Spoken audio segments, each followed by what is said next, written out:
Pejuang Hizbullah merilis rekaman serangan menggunakan drone FPV yang menargetkan sistem pertahanan udara Iron Dome milik penjajah Israel di wilayah Jal Al-Alam dekat perbatasan Lebanon.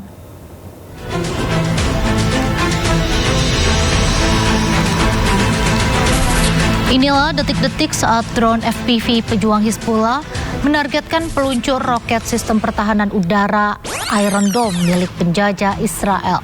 Sementara drone kedua menyasar sejumlah prajurit Zionis yang tengah berkumpul di sekitar kendaraan peluncur roket 1 hari setelah serangan pertama. Hingga kini penjajah Israel belum memberikan keterangan resmi terkait kerusakan maupun korban dalam serangan pejuang Hizbullah.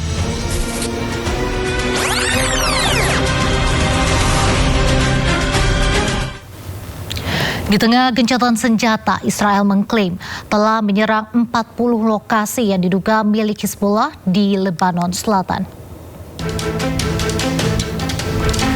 Rekaman yang dirilis tentara Israel IDF menunjukkan sejumlah rudal dan bom dijatuhkan di 40 lokasi di Lebanon Selatan.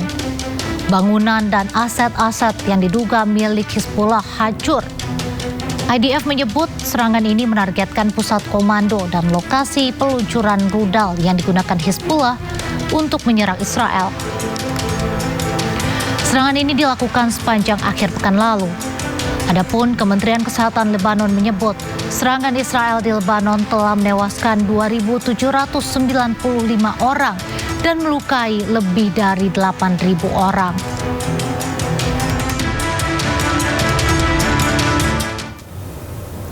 Tangis dan jerit duka pecah di Lebanon Selatan. Warga Sidon mengantar para korban serangan mematikan di Al-Saksakiyeh ke peristirahatan terakhir di tengah memanasnya konflik Israel dan Hizbullah yang terus menelan ribuan korban jiwa.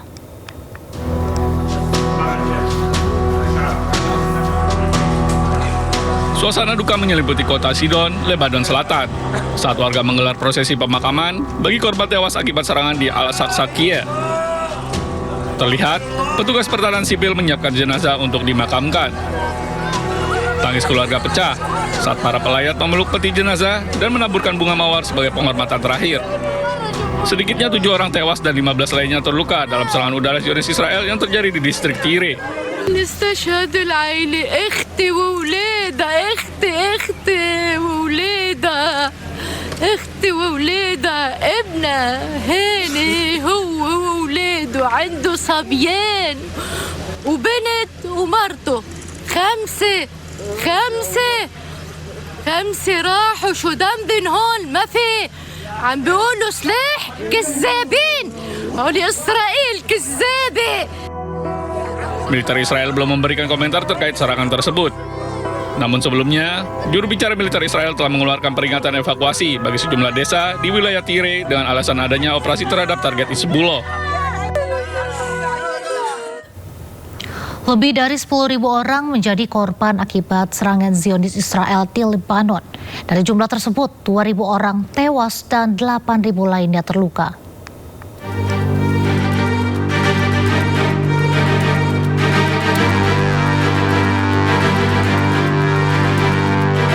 Serangan Israel ke Lebanon terus berlangsung sejak meningkatnya konflik dengan Hizbullah pada awal Maret 2026.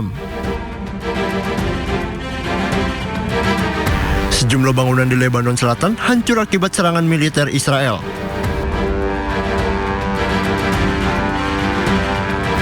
Rakyat sipil pun menjadi korban akibat serangan Israel.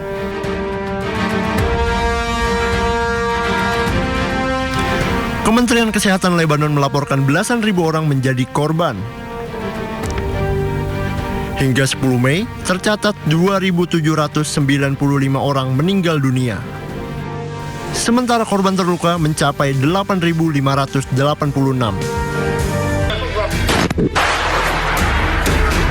Ya Rabbi, bismillah Allah.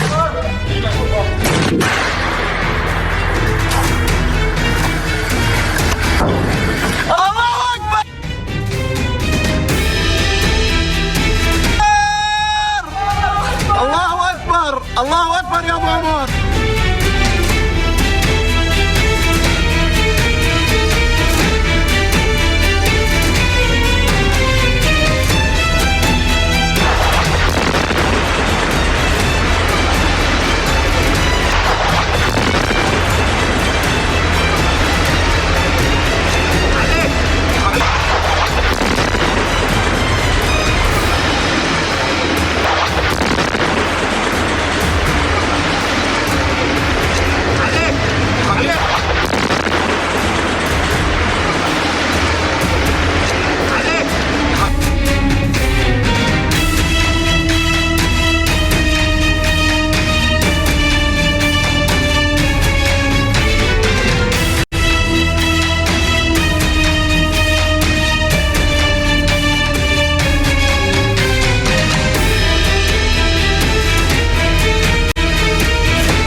Sidang lanjutan perkara korupsi pengadaan laptop diwarnai kehadiran puluhan pengemudi ojek online.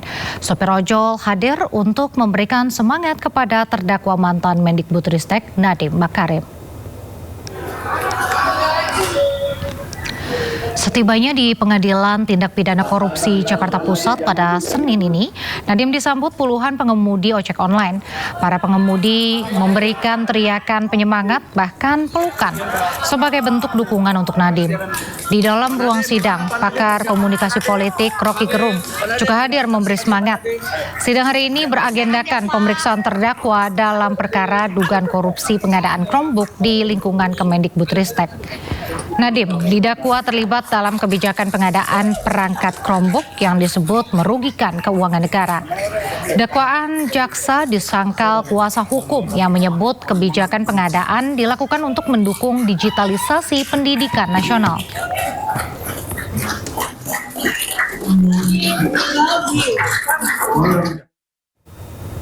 Kita beralih ke informasi berikutnya, pemirsa. Pemerintah meningkatkan kewaspadaan terhadap virus Hanta setelah 3 orang di kapal pesiar MV Hondius dilaporkan terinfeksi. Kementerian Kesehatan kini berkoordinasi dengan WHO untuk melakukan screening dan deteksi dini.